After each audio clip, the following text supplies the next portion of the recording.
Bismillahirrahmanirrahim. Hmm. Hayyikum bitahiyatil Islam. Assalamualaikum warahmatullahi wabarakatuh. Waalaikumsalam Alhamdulillah. warahmatullahi wabarakatuh. Wassalatan wassalaman ala sayyidina Rasulillah Muhammad ibn Abdullah wa ala alihi wa ashabihi wa man tabi'ahu wa nasru wa balah la hawla wa la quwwata illa billah ma ba'd.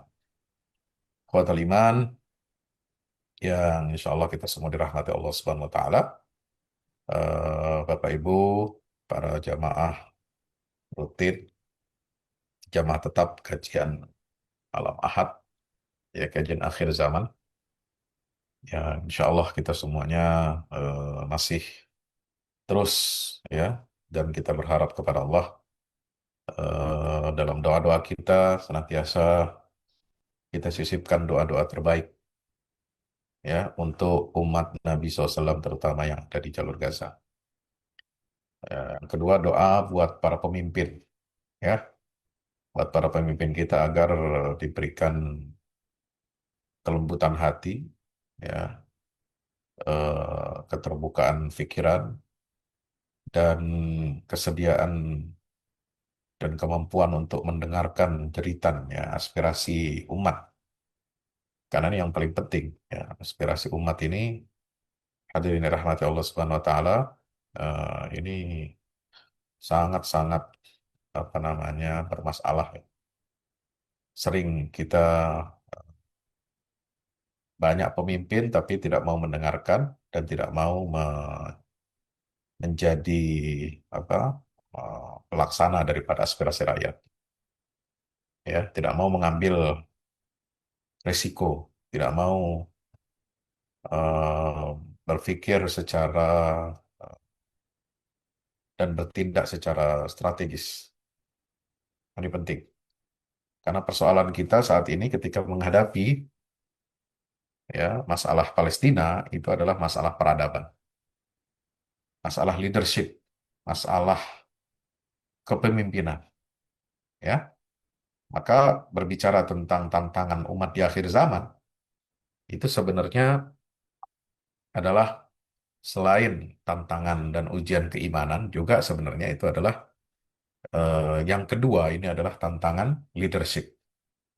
Leadership umat Islam di seluruh dunia teruji, sedang diuji oleh Allah Subhanahu wa taala. Ya, untuk mengingatkan kita kembali kepada makna persatuan, makna keteguhan, ya, dan tajarrud, mengosongkan diri kita dari kepentingan-kepentingan apapun duniawi selain kepentingan Allah Azza wa Jalla, selain kepentingan agama Islam. Nah, haji itu mengajarkan kepada kita nilai tajarrud, nilai pengosongan, ya, fokus kita untuk mengabdi dan menghamba hanya kepada Allah, kepentingan Allah saja. Kemudian ada nilai wahdah, persatuan umat Islam. Ya, nah inilah yang kemudian diwujudkan oleh seorang pemimpin, Salahuddin Al-Ayyubi. Kenapa saya katakan eh, inti daripada krisis umat ya itu di akhir zaman adalah masalah ujian keimanan dan yang kedua adalah ujian leadership, ujian kepemimpinan, ya. Teman-teman yang dirahmati Allah Subhanahu wa taala, itu tidak lain adalah karena sabda Nabi SAW yang menyatakan apa? Ya, innallaha la yaza'u bis sultan ma la yaza'u bil Quran. Ada dua hal yang saling menopang, dua hal yang tidak bisa lepas satu sama lain, saling terikat. Sebab apa kata Nabi? Sesungguhnya Allah akan menguatkan ya dengan adanya sultan, kekuatan, kekuasaan politik, apa yang tidak bisa diambil, apa yang tidak bisa ditempuh ya dengan Al-Quran saja. Al-Quran itu pedoman, betul. Dia panglima kita. Al-Quran itu dusturnya umat Islam, undang-undangnya umat Islam. Tapi Al-Quran itu kan tidak bisa berbicara langsung kepada manusia. Tidak bisa otomatis dia langsung menjadi sebuah undang-undang hukum perundang-undangan yang hidup, yang kemudian dipraktekkan oleh masyarakat, kemudian menjadi nilai-nilai yang hidup di tengah masyarakat. Dia memerlukan apa? kebijakan politik. Jadi eh, aturan ya Al-Quran ya nilai-nilai Al-Quran, nilai-nilai luhur, ajaran-ajaran Al-Quran dalam semua aspek kehidupan, ya, baik itu keluarga, kan perlu ada undang-undang keluarga. Nah itu kalau bukan karena kekuasaan politik, tidak bisa kita membuat undang-undang tentang keluarga berdasarkan prinsip-prinsip ajaran Islam. Undang-undang ekonomi yang mengatur lalu lintas ya transaksi apa namanya keuangan, finansial, ya mengatur lalu lintas muamalah dalam eh, apa namanya hubungan sosial, ya undang-undang tentang perlindungan apa kaum perempuan, anak-anak dan lain sebagainya. Itu tidak bisa dengan sendirinya hadir, ya, terus otomatis bisa menjadi sesuai dengan Al-Quran kalau tanpa ada kebijakan politik. Ya, itu. Makanya ujian Al-Quran ini adalah ujian keimanan. Ya, kita ini ketika kita menjadi rakyat, menjadi Muslim, ya, apakah kita mau tunduk kepada aturan-aturan Al-Quran? Nah, itu ujian Al-Quran, ujian keimanan. Yang kedua, setelah ujian keimanan, misalnya kita tunduk, kita mau mengikuti syariat Al-Quran, syariat Allah. Terus, apakah otomatis Muslim yang taat, yang rajin sholat ke masjid, ya, rajin sedekah, ya, rajin apa lah, puasa Ramadan yang banyak, ya, Ramadan kan ramai itu puasa. Kemudian rajin umroh, tiap tahun antri umroh. Ya, semangat ibadah hajinya, antrian panjang. Apakah itu menjamin hukum-hukum Islam, hukum-hukum Allah itu ditegakkan? Belum tentu. Memang kita jadi Muslim, tapi belum kafah. Kalau apa? Kalau kita tidak punya leadership kepemimpinan yang bisa ya mengabdi, ya berkomitmen untuk menjalankan syariat Allah dalam bentuk hukum-hukum positif dan perundang-undangan dalam sebuah negara. Kan begitu. Nah, inilah yang namanya ujian leadership. Itu di akhir zaman ini intinya dua. Ya. Nah, tanpa berpanjang kalam, itu sekedar intro. Apa kaitannya dengan Baitul Maqdis? Sama. Ya. Ujiannya umat Islam terhadap Baitul Maqdis, persoalan Palestina itu dua. Pertama, seberapa banyak dan seberapa dalam pemahaman, keyakinan, dan komitmen umat Islam di seluruh dunia memandang persoalan Baitul Maqdis itu sebagai persoalan akidah. Satu, itu ujian keimanannya. Yang kedua, kalau pemahaman kita sudah seragam, sudah sampai kepada puncaknya bahwa ini konflik, ya, bukan hanya sekedar konflik rebutan tanah, bukan hanya konflik rebutan wilayah kayak preman pasar rebutan kapling buat apa ya? Parkir motor atau parkir mobil. Enggak. Kalau rebutan wilayah begitu bisa win-win solution. Dia baru baru main, baru Ya, sebentar, udah langsung jam bisa apa 8 namanya? keburu datang. Ikat dia ngomong. Bisa apa namanya? Itu bisa win-win solution, ya. Bisa dicarikan titik temu kalau urusannya urusan duniawi, ya. Nah, ada penengahnya, ya. Tapi kalau ini urusan akidah, urusan ya eksistensial, ya kayak Palestina memandang ya ibu kota mereka sebagai negara, kalau dia mau menjadi negara yang berdaulat, katakanlah kita mau terima two state solution, solusi dua negara, kan mesti ada ibu kotanya dong. Ibu kota Palestina dan ibu kota Israelnya apa? Dua-duanya pengennya Yerusalem Timur sebagai ibu kota Al-Quds, di mana di situ ada Masjidil Aqsa bagi umat Islam, di mana di situ bagi Yahudi ada wilayah yang disebut dengan apa? Solomon Temple. Dua-duanya itu kekeh. Kenapa? Kita berdasarkan ayat-ayat Al-Quran dan hadis. Mereka berdasarkan ayat-ayat. Ya, kalau kita umat Islam meyakini kita berdasarkan ayat-ayat Allah, ayat-ayat Quran, ayat-ayat kitab suci yang otentik. Kalau Yahudi berpegang kepada keyakinan mereka bahwa Al-Quds itu, Yerusalem Timur itu adalah ibu kota mereka berdasarkan ayat-ayat mereka, ya kita memandangnya, ya ayat-ayat mereka itu nggak benar. Itu ayat-ayat setan, bukan ayat-ayat Allah. Ya, karena apa namanya, posisi Baitul Maqdis itu sendiri dalam hadis Nabi SAW, Nabi meratifikasi, Nabi mengakui, membenarkan bahwa Baitul Maqdis itu dipegar oleh Nabi Sulaiman. Ya, Baitul Maqdis, Masjid Al-Aqsa ini, yang kita kenal sekarang, itu memang benar pernah dipugar oleh Nabi Sulaiman. Karena memang itu tempat ibadah seluruh Nabi dan Rasul. Ibarat kata kiblatnya mereka, kiblatnya dalam sholat, bermunajat, berdoa kepada Allah, ya di situ. Ya, kita nggak menolak. Karena Nabi mengatakan apa? Lama faragha Sulaimanu min bina'i Baitul Maqdis sa'alallaha thalathan. Ketika Nabi Sulaiman putra Daud selesai membangun, merenovasi, memugar Masjid Baitul Maqdis, maka dia meminta kepada Allah 3 permintaan. Hadis yang sangat terkenal itu. Satu, minta kekuasaan, kerajaan yang tidak pernah diberikan oleh Allah kepada raja-raja setelah. Dua, minta hukum yang ditetapkan, didekretkan oleh Sulaiman itu selalu sesuai dengan hukum Allah. Apa yang Allah inginkan.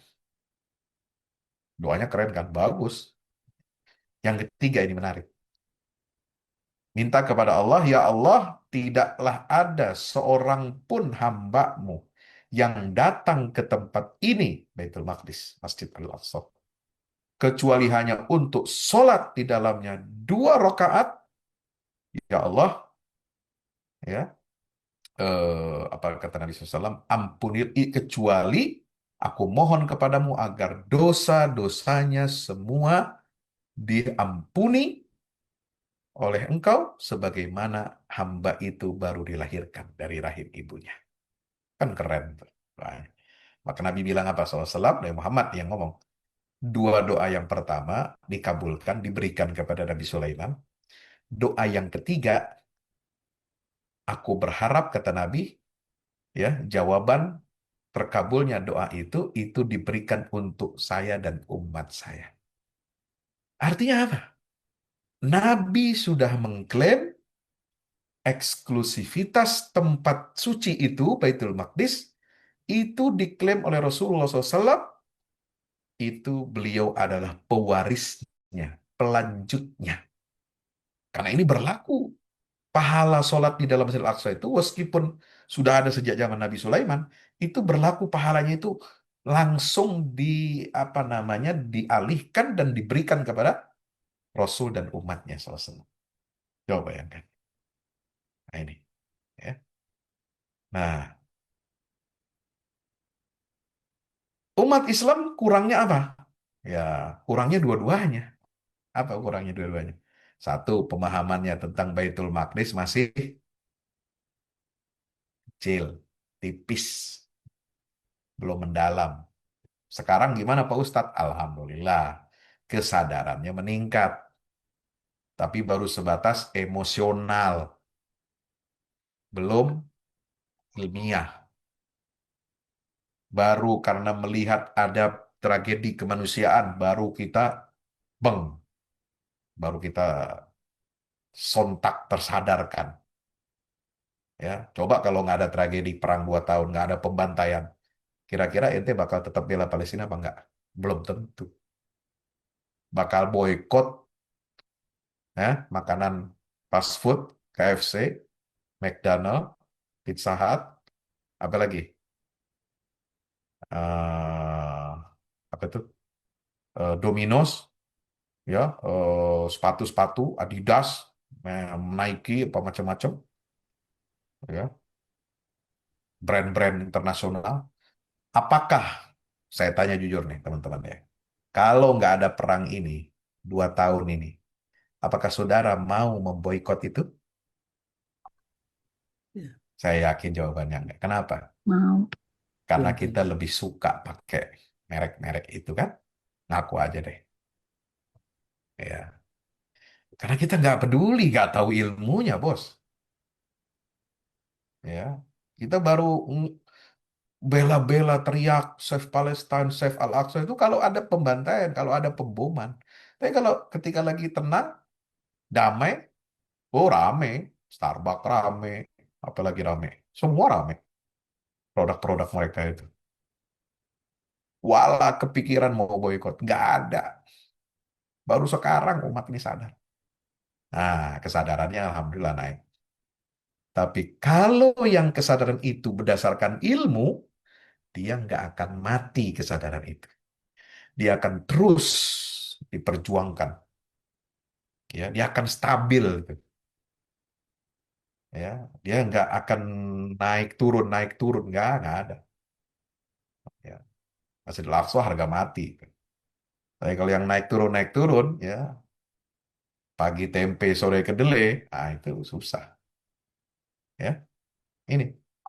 Yang kedua ujiannya umat ini adalah leadership yang tidak mewakili aspirasi Al-Quran. Tidak mewakili aspirasi sunnah Nabi kita Muhammad SAW. Ya, maka berbeda kualitas pemimpin umat Islam zaman now dengan pemimpin yang dulu bisa membebaskan Baitul Maqdis. Umar bin Khattab, Abu Ubaidah bin Jarrah, Khalid bin Walid. Kalau bicara lagi ke belakang, Sultan-Sultan Mamluk, ya, Salahuddin Al-Ayyubi, Sultan-Sultan Ottoman, mulai dari Salim I, karena Sultan Salim I ini cucunya Muhammad Al-Fatih, Fatih Mehmed Sultan, ya, itu adalah Sultan Ottoman pertama yang bergelar Khadimul Haramain wal Quds, pelayan tiga tanah suci, ya, Makkah, Madinah, dan Al-Quds. Sampai Sultan Sulaiman Qanuun, sampai terakhir Sultan Abdul Hamid II. Beda kelas kepemimpinan leadershipnya umat Islam selama berabad-abad itu yang mereka mengerti konsep dasar apa itu Masjidil Aqsa. Kenapa kita mesti perjuangkan, kenapa kita mesti bela dan kita jaga dengan ruh, dengan nyawa dan darah kita, mereka ngerti. Sementara pemimpin-pemimpin kita sekarang, nggak ada. Nol besar. Ya, hanya retorika politik. Oke, retorika politik. Masih bagus lah daripada enggak. Tapi untuk sampai dia memahami seperti Salahuddin, ya, nggak ada Salahuddin menawarkan opsi, ya, karena pasukan salib udah berkuasa di situ hampir satu abad, ya udah kita berbagi aja solusi dua negara. Ada zaman dulu, kagak ada. Sorry kate, ya kan? Nggak ada, bos. Kira-kira kekuatan tentara salib waktu itu lebih hebat nggak dari kekuatan umat Islam? Lebih hebat. Sama zaman sekarang, ya. Kekuatan umat Islam, negara-negara Islam dipecah-pecah kan. Salahuddin itu kelasnya Salahuddin ya. Mohon maaf, dia bukan khalifah. Dia bukan khalifah Abbasiyah. Dia kan hidupnya di masa Abbasiyah ya. Ya.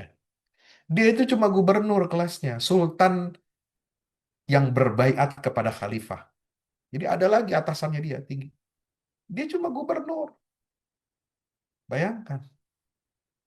Salahuddin itu gubernur negeri Syam atau sultan Biladus Syam. Lalu kemudian menyatukan Syam dengan Mesir. Karena dia melihat bahwa tidak mungkin membebaskan Masjidil Aqsa secara geopolitik dan strategi militer, tidak mungkin membebaskan tanah yang diberkahi itu kecuali dengan mengamankan dua wilayah yang menjadi penyangga Baitul Maqdis, yaitu Biladus Syam dan Biladu Diyarul Misriyah, negeri Mesir dan negeri Syam.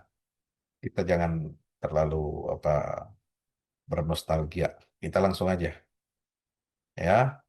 Apa sih strategi Salahuddin Alayubi ini untuk membebaskan Al-Aqsa dan bagaimana kaitannya hubungannya dengan masyarakat Gaza sekarang? Ini kita baca ya. Ya, jadi tanggal 27 Rajab itu hari peristiwa fenomenal Isra Mi'raj Nabi, tahun 11 kenabian, sekaligus juga ya qadarullah itu juga menjadi apa hari bersejarah pembebasan Baitul Maqdis ya yang terjadi pada tahun 1187 Masehi. Setelah selesai membebaskan Yerusalem, Saladin Alayubi berkata bagaimana? Mereka tentara salib tidak akan kembali ke sana atau ke Yerusalem selama kita masih sebagai lelaki yang kuat. Maka langkah-langkah masyarakat Gaza, kalau kita cermati, kita lihat ya, itu agak mirip serupa dengan langkah Salahuddin dalam memerdekakan Yerusalem yang diwakili dalam hal-hal berikut ini. Satu, apa yang dilakukan oleh Salahuddin, Sultan Salahuddin Alayubi? Satu, strateginya adalah mengembalikan umat pada keimanan. Ini karena memang krisis keimanan parah. Zaman itu dengan zaman sekarang sarwa kenek kata orang Sunda. Sama aja. Jadi Salahuddin itu bukan generasi yang kemudian tiba-tiba jadi hero. Enggak. Tiba-tiba turun dari langit. Enggak. Dia adalah generasi ketiga dari generasi pejuang pembebas Baitul Maqdis. Kenapa? Karena usia penjajahan dan pendudukan tentara salib atas bumi Palestina itu 88 tahun. Nah, waktu 88 tahun itu kurang lebih 3 sampai 4 generasi. Ya, mungkin kalau zaman dulu orang zaman dulu mungkin lebih sehat ya. Makanannya nggak pakai fast food gitu kan. Terus rajin olahraga. Nah, maksudnya naiknya naik kuda gitu kan. Olahraganya memanah gitu kan. Keren-keren dah. Ya, jadi umurnya rada panjang gitu. Ya, paling yang kalau berpengaruh kepada sakit fatal ya sakit keras, nah itu mungkin karena ya zaman dulu belum terlalu apa ditemukan banyak obat-obat yang paten untuk mengobati penyakit-penyakit keras gitu. Nah, jadi 3 sampai 4 generasi, 88 tahun. Nah, kita umat Islam ini sejak Palestina dijajah oleh Israel ketika berdiri 1948 negara Zionis tanggal 14 Mei itu sudah 77 tahun sekarang. Ya, 48 sekarang 2025. Ya kan? 7 tahun. 77 tahun. Nah, apa yang dilakukan oleh Salahuddin ini? Dia melanjutkan strategi sultan-sultan sebelumnya. Ya, beliau ini anak angkat, anak asuhnya Nuruddin Zangki. Nuruddin Zangki itu adalah putra dari Sultan Imaduddin Zangki, pendiri negara Zanggi. Zanggi. Zanggi ini, Daulah Zanggiyah ini, dia baiat kepada Khalifah Abbasiyah di Baghdad sebelum diruntuhkan oleh Mongol tentu saja ya pada 1258 dan peristiwa pembebasan Baghdad kan sebelum tentara Mongol datang meruntuhkan Abbasiyah. Ya, Ibaduddin Zangki ini hidupnya pada kurang lebih 1134, 36. Nah, itu. Dia anak muridnya siapa? Imaduddin Zangki. Muridnya Syekh siapa namanya? Abdul Qadir Al-Jilani. Ya, itu maha guru raja-raja dan sultan yang sangat disegani. Kalau di Indonesia disebut dengan Sultanul Aulia, sultan yang para wali. Ya, jadi kalau kita dengar nama Saladin, nama Abdul Qadir Jilani, oh taunya apa keramat-keramat gitu ya. Dirayakan apa diinikan manakibnya manakib Syekh Abdul Qadir katanya gitu kan. Tapi peran sejarah dia dalam mendidik, dalam menggembleng para sultan, para pangeran, para perwira militer untuk menjadi cikal bakal, ya, sekolah akademi militer yang tangguh di masa Sultan Salahuddin Alayubi itu nggak pernah disebut dalam manakib.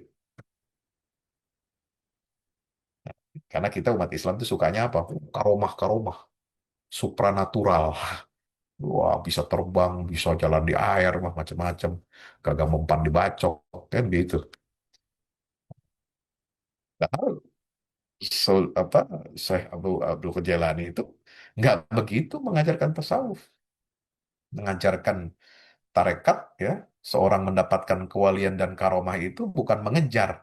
Kalau sekarang kan orang ikut-ikutan tarekat, kayaknya pengen ngejar-ngejar karomah, gitu ya, pengen dapat anu-anu, ya. Eh, Kalau orang dulu enggak, ya. Tarekat sufi zaman dulu itu fungsi apa? Menggembleng keimanan, akidah, menguatkan hubungan hamba dengan Allah, ya. Sehingga dia fana, seolah-olah menyatu dengan Allah, bukan menyatu zatnya, fisik, tapi pikirannya, perasaannya itu menyatu sebagai hamba Allah. Sehingga apa? Dari tarekat-tarekat sufi yang mengajarkan akidah yang kokoh itu, lahirlah perwira-perwira militer, tentara-tentara yang nggak takut mati. Ya. Yang siap berkorban segala-galanya untuk satu tujuan yang suci. Nah, ini. Yang kedua, selain keimanan yang suci, mengembalikan umat dan imanan, menebarkan ilmu pengetahuan, ya, memberantas kebodohan. Kenapa?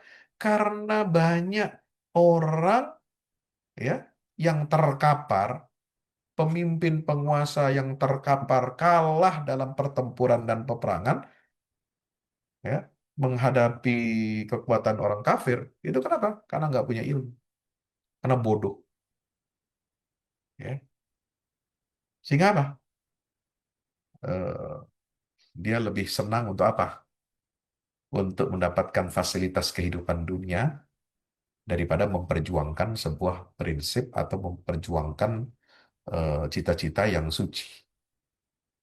Nah, di zaman itu, zaman Salahuddin nih, itu banyak emir-emir, ya, setara gubernur-gubernur itu yang diangkat oleh sultan, ya, itu mereka banyak yang lebih mementingkan dunia, berkoalisi dengan tentara salib, akhirnya menerima suap, akhirnya menormalisasi kehidupan dan eksistensi tentara salib di bumi Palestina dan di negeri Syam secara umum. Jadi istilah normalisasi itu zaman sekarang udah bukan sekarang. Zaman dulu udah ada. Penguasa-penguasa, gubernur-gubernur waktu itu udah banyak dibeli dengan uang. Itu kenapa? Karena nggak punya iman. Imannya nggak kuat. Kenapa bisa dibeli? Ilmunya nggak kuat. Kenapa bisa dibeli? Kebodohan. Bodoh itu bukan karena masalah otak, bukan dia IQ-nya jongkok, bukan. Bodoh di situ karena dia nggak kenal Allah. Jahiliyah, ya. Maka ini strategi yang paling fundamental, ya, di mana Salahuddin Alayubi, ya, mengaktifkan karya-karya kitab-kitab ulama yang menyeru manusia kepada Allah, mendidik masyarakat dalam budaya keagamaan, dan dengan itu Salahuddin rajin, ya, membangun lembaga-lembaga pendidikan untuk menggembleng keimanan umat, menggembleng tentara dan perwira militer, menggembleng calon-calon ASN, calon-calon pamong praja itu mesti masuk sekolah pendidikan tarekat. Jadi pendidikan tarekat sufi zaman itu sekolah unggulan, ya, kayak sekarang kayak Taruna Nusantara, kayak Akmil, kayak apa namanya tuh, Insan Cendikia gitulah kira-kira. Sekolah kedinasan. Semua harus masuk situ. Yang akan mengabdi baik dalam sipil, militer, dalam administrasi dan urusan ekonomi, politik dan sebagainya. Ini cerdasnya Salahuddin. Jadi madrasah-madrasah itu jangan dikira zaman dulu hanya ngajarin fikih, ngajarin toharoh, ngajarin sholat, ngajarin puasa. Enggak. Atau ngajarin bab akidah aja. Udah gitu akidahnya berantem mulu lagi sama temennya. Ya, Tuhan di mana? Oh, tempat tinggal apa kagak? Yang begitu-begitu diurusin. Ya. Ini sholatnya sah apa kagak? Ini kena tai burung. Ini batal apa enggak? Gitu kan? Ya, ya itu penting. Tapi jangan jadi fokus itu masalah. Itu kan perbedaan pendapat kalau. Nah, itu dulu madrasah-madrasah ini yang dibentuk didirikan oleh Salahuddin itu untuk apa? Ujian seleksi, ya. Seorang menjadi perwira militer, menjadi tentara, dia akan masuk tarekat-tarekat sufiah ini untuk apa? Digembleng keimanan. Nah, itu zaman dulu. Nah, bagaimana konteks zaman modern? Masyarakat Gaza yang sudah tercelup dengan apa akidah Islamnya, mereka rajin dan giat membangun sekolah-sekolah, universitas, universitas, masjid-masjid, dan pusat-pusat penghafalan Quran. Ya, itu Gaza sebelum hancur sekarang. Sekolah-sekolahnya bagus-bagus, top-top, pinter-pinter memang orang sana. Universitasnya, rektornya, ya, itu rektor Universitas Islam Gaza yang terbesar di jalur Gaza itu nama universitasnya Universitas Islam Gaza. Itu rektornya Sofyan Taya, Syahid, profesor doktor masih muda, usianya baru 50-an, ya. Itu dia nggak pernah mendapatkan pendidikan S1, S2, S3 di luar negeri. Nggak pernah. Dia produk dalam lokal, ya. Tapi dia punya hak paten dalam ilmu bidang fisika di dunia internasional. Dia pegang kurang lebih ada 40 paten. Bayangkan, ya. Belum lagi masjid rame, selalu makmur, hafalan Quran setiap rumah, satu rumah, satu keluarga ada satu penghafal Quran minimal. Setiap musim panas nih, musim panas kayak zaman sekarang, Juni, Juli, Agustus kan libur tuh negara-negara Arab sama Palestina juga begitu. Itu masjid-masjid, sekolah-sekolah jadi tempat daurah penghafalan Quran dan wisuda Al-Quran itu setahun 2 kali digelar. Dan sebelum peristiwa 7 Oktober 2023, mereka saya terakhir dapat kabar itu waktu itu masih aktif. Itu 2 bulan sebelum Oktober itu mereka baru wisuda Al-Quran, hafalan Quran ribuan anak, mulai dari anak usia SD sampai orang tua itu. Jadi keimanannya itu yang digembleng, ya. Yang kedua, menyatukan umat di bawah panji jihad dan pembebasan tempat suci. Ya, ini perlu ini. Ini persatuan umat ini penting. Makanya dalam masyarakat Gaza, dalam konteks faksi-faksi perlawanan di Gaza itu nggak ada ribut, nggak ada konflik antara satu faksi dengan faksi yang lain. Bahkan faksi Fatah yang ada di Gaza, yang setelah apa, setelah mereka banyak bergaul dengan Hamas, ya, itu semua mendukung operasi 7 Oktober dan mereka mendirikan pusat apa namanya komando operasi bersama, operasi komando militer bersama. Khurfah Amaliyah Mushtarakah. Itu semua faksi Palestina perlawanan yang ada di Gaza semua ada di situ komandannya. Jadi bersatu itu syarat untuk perjuangan. Nggak boleh berjuangan suci itu kok cara berjuangnya kita ini mikirin dunia dan kita hari berpecah belah pengen cari gonimah. Nggak bisa. Ya. Kenapa? Karena memulihkan Yerusalem atau Al-Quds, mengembalikan Al-Quds ke pangkuan umat Islam itu perlu apa? Keterpaduan dan kerjasama seluruh bangsa, komponen umat. Ya, bahkan dengan masyarakat Kristen kerjasama, ya, orang Arab Muslim di Gaza itu dengan orang Nasrani Ortodoks itu mereka saling menguatkan, saling membantu karena mereka satu bangsa. Mereka itu dimusuhi oleh Zionis. Nah, pertanyaannya, Ada yang sering bertanya, kenapa Pak Ustadz kok orang Kristen di Indonesia kok nggak protes? Itu gereja terbesar di Gaza dihancurin juga, rumah sakit Baptis Kristen juga dihancurin sama Israel. Apalagi itu, ya itu kan sama-sama Kristen. Kenapa mereka nggak peduli sama ini? Malah mereka mendukung Zionis katanya. Ya, itulah karena faktor agama, karena faktor teologinya beda. Hati-hati nih. Nih kita mesti belajar ya. Kristen di Gaza dan Palestina secara umum itu ortodoks alirannya. Sementara yang dominan di Indonesia Protestan. Ada juga Katolik, tapi nggak sebesar Protestan. Akidah teologi Protestan ya itu mendukung teologi Zionisme. Catat di seluruh dunia. Maka negara-negara besar pendukung Zionis itu rata-rata adalah yang berlatar belakang Protestan. Amerika, mayoritas Protestan. Inggris, Anglikan, Protestan. Jerman, pusatnya Protestan. Protestan awalnya berdirinya dari Jerman. Martin Luther King, apalagi siapa itu? Satu lagi. Ya, pendirinya itu kan. Kemudian Prancis, Protestan juga. Nah, nah, yang Katolik itu anti-Zionis. Makanya Spanyol ngeritik. Ya kan? Portugal nggak suka. Negara-negara Amerika Latin ya yang rata-rata Katolik karena memang dari Vatikannya memang arahannya kita harus kritis kepada Zionisme. Karena mereka beda ajaran, beda teologi. Nah itu teman-teman ya petanya begitu ya. Harus paham. Jadi nggak usah ditanyain lagi itu mah. Ya, lu ngaji sama gue harus paham yang begini ya. Ya. Nah, negara Zionis didukung oleh Barat dan rezim-rezim boneka di dunia Arab dan Islam.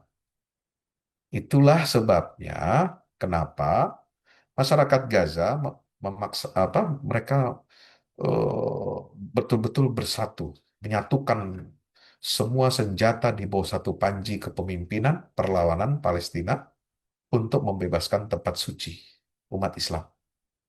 Dan masyarakat Gaza melaksanakan proyek negara untuk membebaskan Al-Aqsa. Karena tantangannya berat. Yang dihadapi ini kekuatan negara adidaya. Nggak main-main. Kita ngelawan Israel itu bukan cuma Israel sendiri. Kalau ngelawan Israel sendiri mah gampang. Ya, dia dipasok senjata oleh siapa? Suplai dana dari mana? Perusahaan-perusahaan multinasional ya dengan brand-brand yang dimiliki oleh Yahudi, Yahudinya operasinya di Israel enggak, di Amerika, di Inggris, di Prancis, di Kanada, ya kan operasinya. Duitnya dari sono semua. Nah, kita menghadapi proyek Zionisme ini adalah melawan proyek kolonial Barat, peradaban Barat yang itu, yang begitu kuat gitu, militernya, ekonominya dan sebagainya, dominan gitu. Nah, kalau kita menghadapi musuh yang begitu kuat, begitu besar, syaratnya adalah apa? Bersatu. Nggak boleh umat Islam masih sibuk masalah kunut nggak kunut, masih sibuk masalah tahlilan kagak tahlilan, saling menyesatkan ya, nggak masih sibuk masalah apa itu praktek sholat, bacaan sholat beda satu sama yang lain, masih sibuk, masih ribut saling menyalahkan masalah penentuan hari raya ini hisab apa ru'yat. Itu nggak penting. Ya, kalau kita bicara dalam konteks perjuangan itu nggak boleh kita mengangkat masalah khilafiyah, ya. Nggak bisa karena yang dihadapi ini musuh mereka bersatu untuk menghantam Islam. Nah kalau kita umat Islamnya ya eh, apa namanya kita mesti belajar dari itu Kristen kenapa pecah Ortodok nggak apa Protestan nggak mau ya berpihak kepada Palestina karena Palestina itu Kristennya Ortodok. Nah jangan sampai umat Islam gayanya kayak begitu kan udah ada zaman sekarang begitu ya biarin aja itu mah masyarakat Gaza itu mah orang-orang Islam politik. Hamas ini yang paling besar di Gaza itu adalah afiliasinya katanya Ikhwanul Muslimin. Itu kelompok sesat katanya. Nah, apalagi ntar dibilangin. Nah, akhirnya dituduh. Ini karena dekat sama Iran, nah, Iran lagi perang nih sama Israel, biarin aja dia berantem. Ya, nah, itu katanya itu Syiah tuh Hamas. Cih, sok tahu mau kayak lu mau kayak lu menyan kan gitu kata Babe ya kan istilahnya. Ya, mana ada Syiah di jalur Gaza. Ya, cuma hubungan begitu kok dibilang Syiah, nggak mungkin lah. Nah, sekarang Saudi baik-baikan sama Syiah. Terus ente mau bilang Saudi itu terpengaruh oleh Syiah? Kan nggak mungkin, ya kan? Nggak bisa kita nggak bisa kita memandang perjuangan yang ada di Gaza itu hanya milik kelompok tertentu, sementara kita nggak usah ikut-ikutan, nggak usah membelain karena itu Syiah, karena itu Ikhwan, karena itu anu, ya itu mah licik. Itu orang yang ngomong begitu, apalagi Ustadz kalau ada yang bilang begitu, sikapnya jangan diikutin, itu sableng namanya. Ya. Yang ketiga, strategi Salahuddin apa? Mempersiapkan menggunakan sarana kekuatan, ya. Menyebarkan budaya jihad di kalangan bangsa dan mengerahkan seluruh tenaga potensi.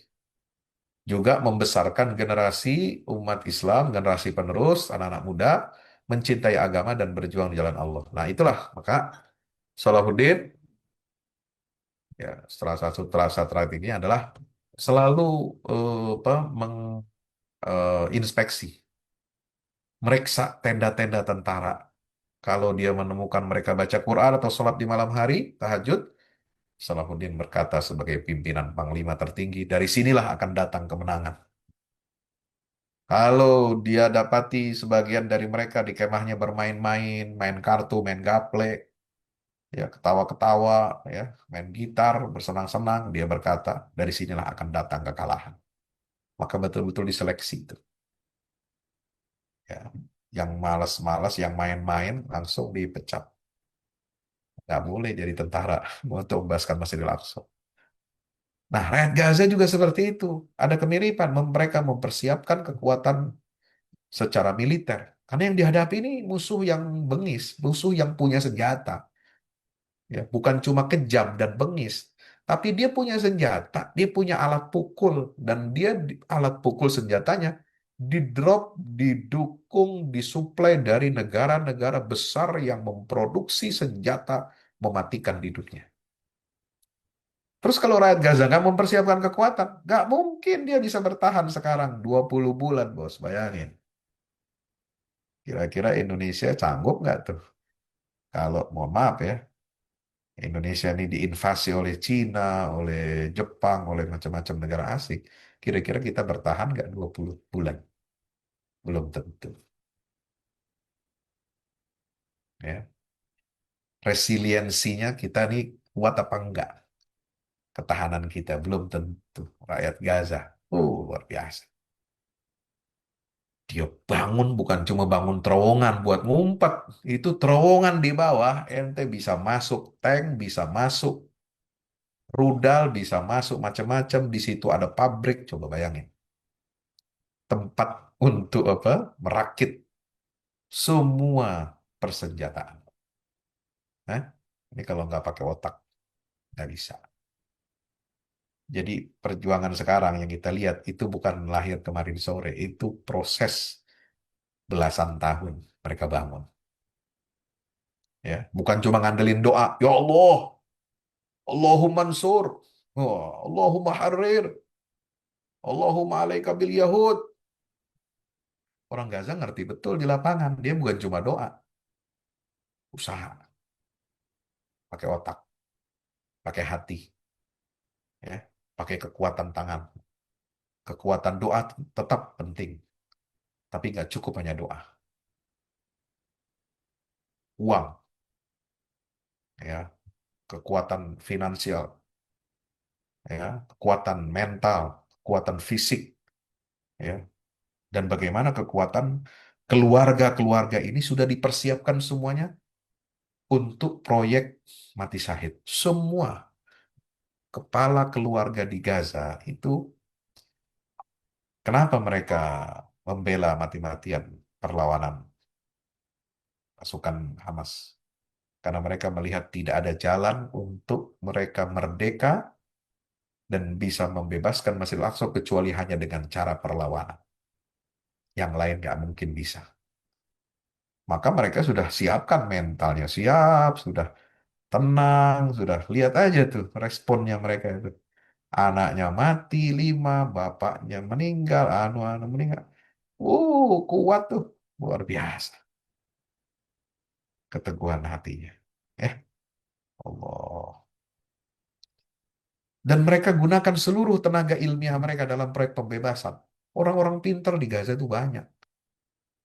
Baik yang sekolah di luar negeri maupun yang di dalam negeri. Ya, itu semua dikapitalisasi, dimobilisasi oleh pemerintahannya, leadership yang benar, yang soleh. Jadilah sebuah gerakan besar pembebasan Palestina yang sekarang dikenal dan dicatat dalam sejarah modern, ya, kekuatan militer sebagai Tufanul Aqsa yang menyapu bersih semua mimpi-mimpi Zionis dan sekutunya. Yang keempat, menyelenggarakan lembaga-lembaga negara. Nah, jadi sebagai seorang negarawan, leader, ya, Salahuddin itu bukan cuma panglima perang, tapi dia seorang administrator, seorang negarawan, ya. Dia mengurus lembaga negara, dia mengurusi pemberantasan korupsi, dia menegakkan prinsip keadilan dan kesetaraan di tengah warganya, menjamin keamanan, ya. Nah, fokus Salahuddin adalah memberantas korupsi. Karena korupsi yang dilakukan pemerintah dan kurangnya keadilan sama berbahayanya bagi negara ini dengan pendudukan asing atau penjajahan asing. Ya, karena itu keyakinannya Sultan Salahuddin dia meyakini apa? Al-Quds tidak mungkin dibebaskan oleh rezim diktator yang korup.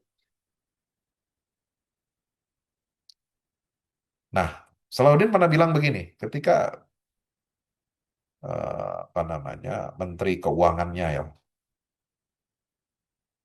sudah menganggarkan di APBN, kami akan membangun rumah ya yang representatif buat Sultan. Apa kata Salahuddin? Ditolak. Kita tidak diciptakan oleh Allah untuk tinggal di Syam. Ini bukan rumah abadi kita, bukan tempat tinggal kita selama-lamanya. Tapi kita diciptakan oleh Allah untuk beribadah dan berjihad. Ya, dia tolak ide untuk bikin rumah dinas yang mewah, ditolak. Bahkan dia pecat ya, pejabat negara yang mengusulkan pembangunan rumah mewah untuk sultan ini. Ya, artinya apa? Itu perjuangan membebaskan ya, cita-cita suci itu nggak bisa dikotori dengan apa? Dengan korupsi, dengan cinta kepada dunia itu nggak boleh dicampur dengan cinta kepada dunia. Kenapa? Karena bertentangan antara minyak dengan air. Ya. Kita punya tujuan suci, membebaskan Masjidil Aqsa itu tuh berat. Maka semua komponen rakyat itu harus diarahkan kepada cita-cita itu, dan cita-cita itu hanya bisa diperoleh dengan apa? Dengan menghilangkan rasa cinta kepada dunia. Kenapa? Cinta kepada dunia ini penting untuk diberantas. Karena banyak pemimpin sekarang di dunia Islam yang tidak kuat godaan. Normalisasi politik dengan Israel, mereka sebar duit, dijebak dengan apa? Investasi, ya, dengan kerjasama teknologi, dengan menghapuskan hutang misalnya, memberi bantuan industrialisasi. Nah, keren, ya. Pokoknya kalau Indonesia pengen normalisasi, udah gampang. Kita akan majukan teknologi, kita akan industrialisasi, kita akan bantu Indonesia mengurangi hutang-hutang. Sama, juga zaman Ottoman juga begitu. Ditawarin tuh Sultan Abdul Hamid oleh Herzl. Kenapa? Karena dia menganggap kelemahan raja, kelemahan pemimpin itu ya kalau berhadapan dengan uang. Apalagi kalau menyangkut nasib negaranya, rakyatnya. Ah, udah luluh. Ya, daripada negara ente bangkrut, tenggelam dalam hutang, mau nggak aneh kasih? Diputihkan, dibayarin semua hutang negara Ottoman, dibayarin, ya, dilunasin sama geng Zionis, bukan hanya dilunasi, dikasih bantuan untuk memodernisasi senjata, alutsista, dikasih jaminan untuk membangun industri-industri, industrialisasi mengikuti Inggris dan Prancis. Hebat, Pak. Janjinya luar biasa. Tapi Sultan Abdul Hamid, no, no, no, no, no. Nggak bisa saya jual tanah Al-Quds ini. Ya, tanah ini bukan milik saya. Tanah ini direbut dengan darah. Kalau Anda mau tanah itu, nggak usah membeli. Ya, caranya bagaimana? Langkahi dulu mayat saya. Itu. Ya. Makanya pejabat ini nggak boleh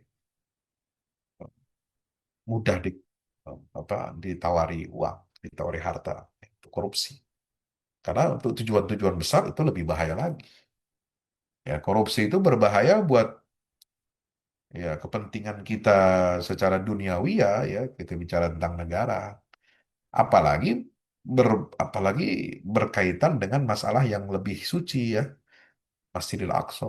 Itu nggak bisa dengan praktek-praktek yang merusak tatanan seperti itu.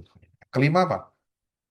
Membangkitkan, menghidupkan, ya, mendidik para mujahidin agar beriman pada Allah, bertawakal kepadanya. Salahuddin berkata kepada para prajuritnya, jangan kalian berperang atas nama saya, tapi berperanglah kalian karena Allah. Ya. Siapa? Orang beriman itu berperang karena Allah. Kalau orang kafir berperangnya karena iblis, karena setan, karena iblis, ya, untuk kezaliman. Salah satu doanya yang sering dibaca oleh Sultan ini adalah Ilahi qad qata'at asbabil ardiyah fi nusrat an nusrati dinik walam yabqa illa al-ikhla'u ilaik wal i'tisam bihablik wal i'timad ala fadlik anta hasbi wa ni'mal wakil. Ya Allah, Tuhanku, sarana duniaku untuk mendukung agamamu telah berhenti.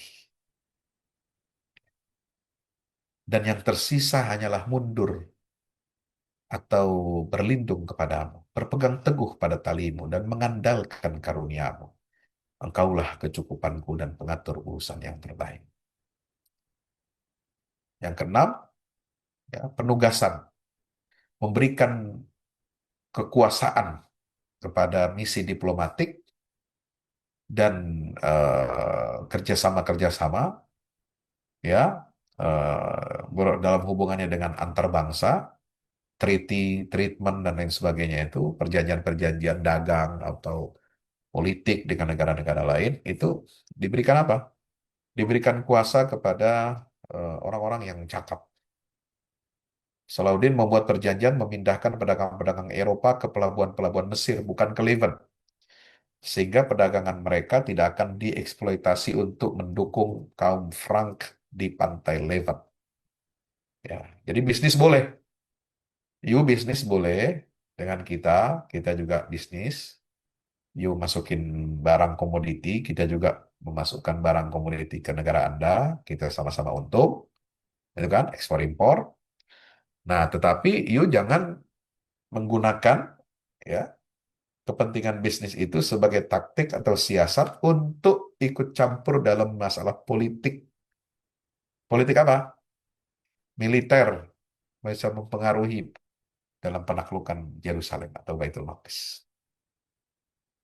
Maka saya politik yang dibangun oleh Sultan Salahuddin ini sangat unggul dalam menangani masalah perundingan tahanan, bantuan, penghentian perang, dan penarikan musuh dari jalur Gaza. Maka ini yang dicontoh oleh Hamas. Hamas juga begitu. Dia punya sayap politik. Jadi bukan hanya sayap militer. Jadi Hamas itu, Izzuddin Al-Qassam itu bukan hanya pandai dalam pertempuran, tapi juga piawai dalam politik, dalam perundingan dengan bagaimana membebaskan tahanan-tahanan Palestina di penjara Israel. Bagaimana perundingan untuk memasukkan bantuan-bantuan kemanusiaan. Bagaimana eh, perundingan eh, antara perlawanan Palestina ini dengan Israel dalam soal penghentian perang. Ini kan negosiasi terus jalan nih, walaupun perang, gitu. Negosiasi tetap jalan. Ya, tuntutan Hamas itu kan harus menghentikan perang secara total, penarikan seluruh pasukan Israel dari jalur Gaza. Ya, nah itu ada sayap politiknya, mereka nggak sembarangan nih. Yang ketujuh, menembus batas keamanan musuh. Nah, Salahuddin menangani pekerjaan intelijen karena dia mengetahui rincian rencana, pergerakan, dan kekuatan tentara salib melalui agen-agen.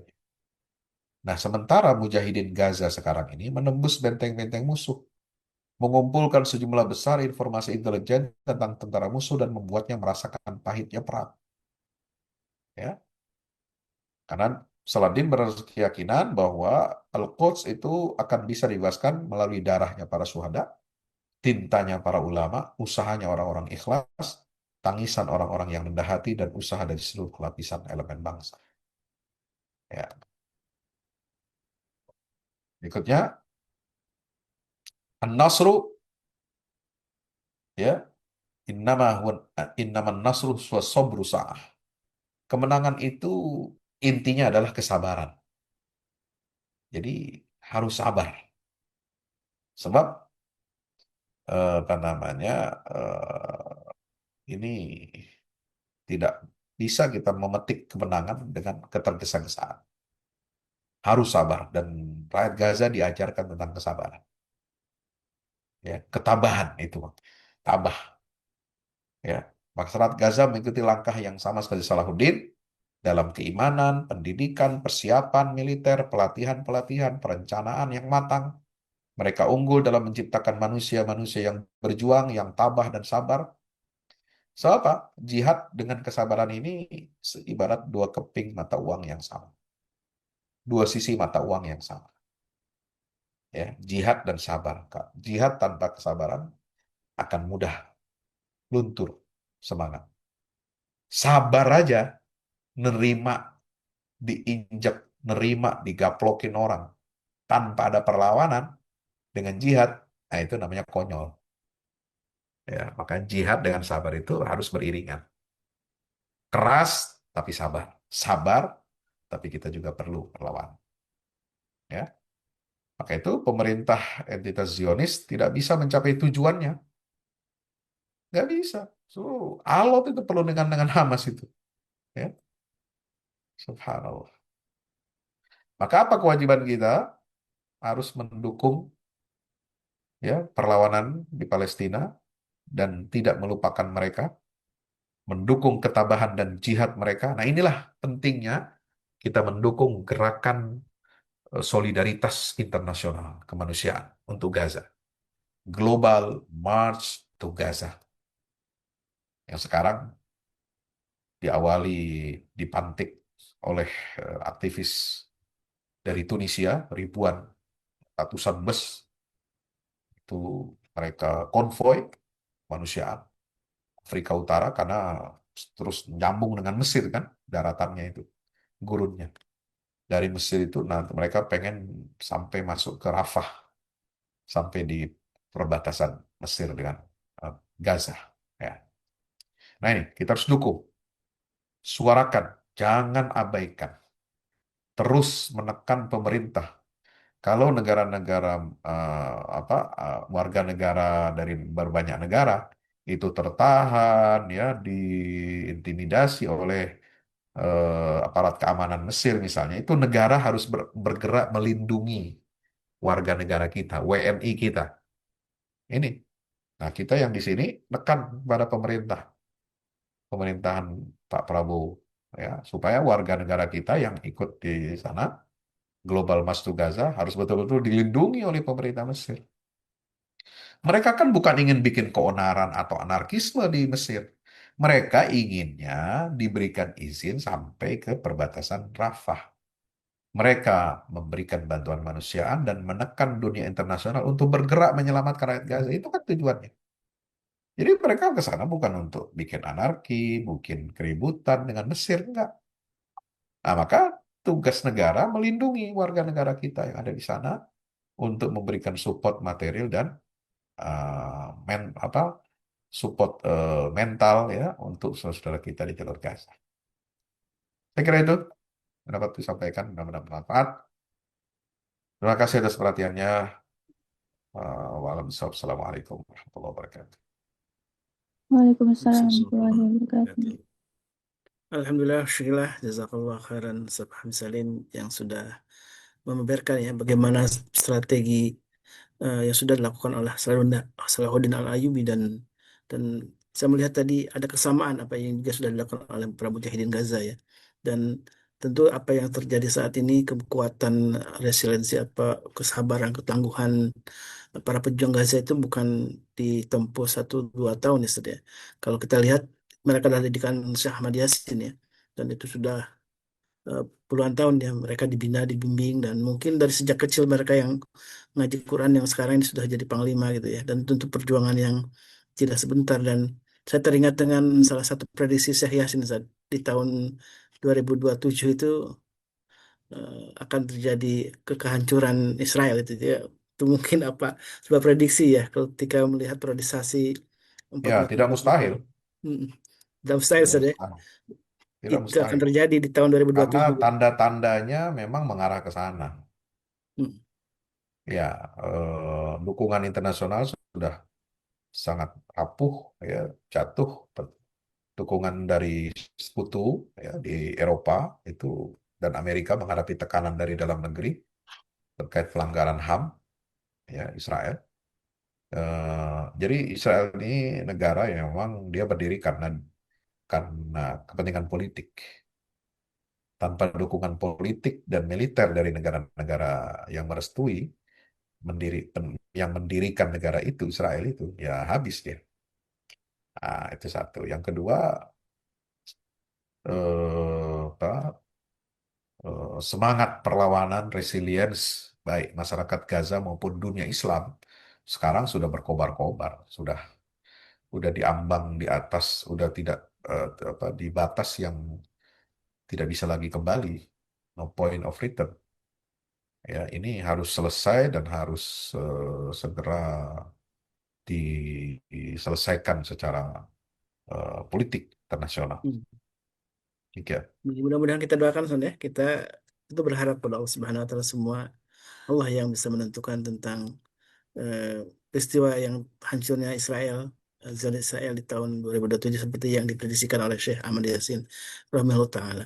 Dan kalau kita lihat tentang sambil nanti saya coba persilakan ya jamaah yang ingin bertanya silakan untuk raise hand sambil saya berdialog dengan Ustadz Fahmi Salim. Tentu ini karena masalah yang sangat penting yang harus eh, kita ikut terlibat ya dengan bagaimana kemampuan kita, minimal doa saja minimal doa. Ini Tapi nggak tentu tadi direkod, Pak ya? boykot itu juga alhamdulillah boykot itu juga sangat berdampak luar biasa ya, berdampak luar biasa, dan tentu kita harus terus melakukan sebuah upaya untuk bagaimana menekan dunia internasional ya, terutama juga untuk pemerintah kita yang kita berdoa mudah-mudahan para pemimpin kita juga ikut terlibat untuk mendukung kemerdekaan Palestina. Silakan jemaah yang ingin sharing atau juga bertanya, silakan dibuka sesi pertanyaan. Kita masih ada waktu sekitar ya 10 menit saja, mohon waktunya. Kita sampai jam 9, tapi masih ada waktu berapa saat mungkin untuk bisa dibuka pertanyaan. Silakan jemaah. Tentang Iran ini memang saya melihat apakah Ustaz Pamir melihat ini ada sebuah fenomena yang positif Ustaz, dengan terjadi perang Israel sama Iran ini dalam dalam konteks kemerdekaan Palestina ini. Tidak ada kaitannya. Hmm. Ya, Iran ini agenda kenapa Netanyahu mengambil keputusan untuk menyerang itu karena masalah negosiasi tentang nuklir. Ya, itu kaitannya ke sana. Jadi tidak ada kaitan langsung masalah serangan atau saling berbalas serangan ya.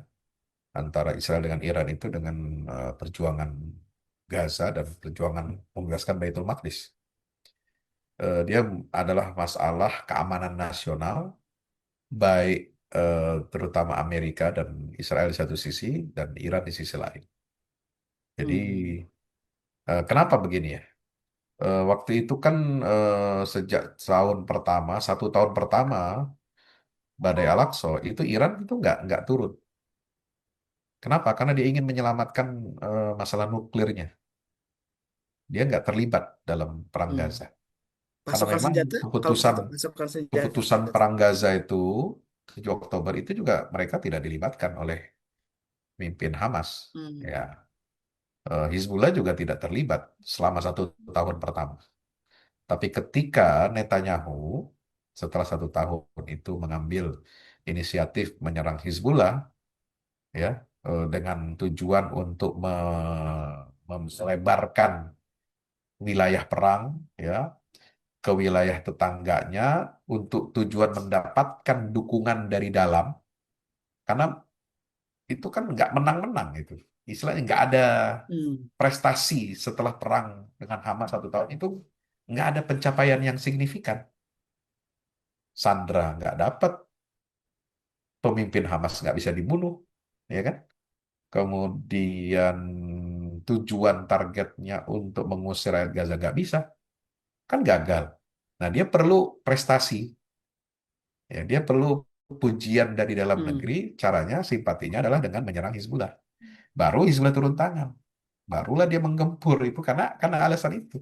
Nah, Iran kan baru memberi itu setelah ada serangan di Damaskus, ya, kedutaan Iran itu di sana. Nah, jadi sekarang masalah ini adalah itu sudah Hmm. perang kepentingan nasional antara dua negara, ya, dan ingin perang pengaruh sebenarnya. Jadi memang tidak terkait langsung, tapi tidak ada salahnya kalau kita manfaatkan kesempatan itu. Ya, kalau negara-negara Muslim nih, ya semuanya kompak nyerang Israel juga kan mantep, gitu. Jadi ketika dia sibuk, ya lagi perang Israel dengan Iran, nah kita kerubutin dia, kita royok gitu kan. Nah, itu kan lebih bagus gitu. Dan fokus perjuang Gaza juga bisa lebih bagus untuk ngantemin Israel. Ya, Ya, jadi Insya ini Allah ya. situasi kita manfaatkan saja. Karena dari catatan Jadi, saya dan juga banyak ulama, ya, catatan hitam Iran ini juga tidak bisa kita lupakan. Ya, mereka yang ikut terlibat dalam pembantaian di Suriah, ya, mereka yang merusak kedamaian di Yaman dan lain sebagainya, proksi di Lebanon gitu ya. Nah, jadi mereka punya, nah, jadi inilah katakan asli hmm. zolimin bizolimin kan begitu. Ya, Ya, ibarat Insya kata Allah. doa solawat kita yang berdoa, ya Allah sibukkan, ya, pukul orang zolim dengan sesama orang zolim kan begitu ya. Masya Allah. Ya, tapi kita nggak usah angkat masalah. Oh, ini perbedaan bukan, itu bukan konteksnya sekarang. Ya, Masalah ya. Sunni Syiah itu bukan konteksnya sekarang. Nggak usah kita angkat-angkat dulu. Hmm. Yang penting Tapi tadi kita kita fokus berharap ya, membantu justru Gaza. mau memperlemah juga logistik senjatanya Israel ya Udah dengan adanya lemah, perang dengan lemah, Iran itu. lemah. Kekuatan nuklir Iran setelah dibombardir kemarin itu sudah melemah ya. Jadi kemudian juga jet-jet tempur Iran juga itu juga lemah. Nah, satu-satunya yang diharapkan dalam perang Iran Israel ini adalah drone dan rudal balistik, rudal hipersonik. Itu yang diandalkan. Nah, apakah mereka memiliki stok yang cukup banyak untuk bisa menggempur, ya, perang perang perang signifikan? Apakah bisa seperti itu? Wallahu alam. Belum jelas ya. Nah, yang udah jelas teruji kan Gaza ini sudah 2 tahun ya. Baik, Alhamdulillah, Masya Allah, Jazakallah khairan, Ustaz Salim yang bisa menyempatkan waktunya dan juga berbagi ilmu dengan kita semua. Mudah-mudahan Allah Subhanahu wa taala menjadikan momen ini menjadi penyadaran. Ternyata memang perjuangan untuk membebaskan Baitul Maqdis ini bukan perjuangan yang sebentar saja. Tadi perjalanan yang panjang yang dimulai dengan penguatan akidah tadi ya, keimanan kita. Karena tidak mungkin sebuah visi suci apalagi membebaskan Al-Aqsa ini didapat dengan cara-cara yang didasari, dialasi dengan itulah ketika muncul Saladin Al-Ayyub seperti yang disebutkan tadi dijelaskan oleh Ustaz Fahmi adalah hasil didikan dari Al-Ghazali kemudian juga eh, para ulama setelahnya kemudian mendidik para eh, pemimpin politik, pemimpin para pejuang-pejuang saat itu hingga kemudian lahirlah Salahuddin Al-Ayyub. Itu untuk perjuangan yang panjang dan kita mudah-mudahan sebagai keluarga juga punya tanggung jawab untuk mendidik anak-anak kita dan mudah-mudahan karena ini episode yang belum berakhir saja. Ketika kita baca episode tentang akhir zaman tentu Dajalnya belum muncul gitu ya. Dajalnya belum muncul dan tentu ada pertempuran Malhamah Kubro nanti yang entah kapan terjadi dan itu sebuah itu kita punya kewajiban untuk mempersiapkan generasi anak-anak kita, keturunan kita menjadi orang-orang yang kokoh secara akidah dan juga para pejuang yang seluruh dedikasikan hidupnya untuk Allah Subhanahu wa taala. Baik, jamaah Allah, alhamdulillah wa syukurillah. Ini sebuah sekali lagi menjadi momen penting untuk kita menyadarkan tentang betapa pentingnya kita memperkuat akidah kita untuk sebagai bagian pembebasan Al-Aqsa dimulai dengan diri kita dan keluarga kita. Kita kuatkan akidah kita, keimanan kita, sehingga nanti lahir para generasi, para pejuang yang akan membebaskan Baitul Maqdis. Mari kita tutup dengan doa kafatul majlis. Subhanakallahumma wa bihamdika asyhadu an la ilaha illa anta astaghfiruka wa atubu ilaik. Alaikum. Hadana wa yakum. Assalamualaikum warahmatullahi wabarakatuh. Waalaikumsalam warahmatullahi wabarakatuh. Jazakumullah khairan.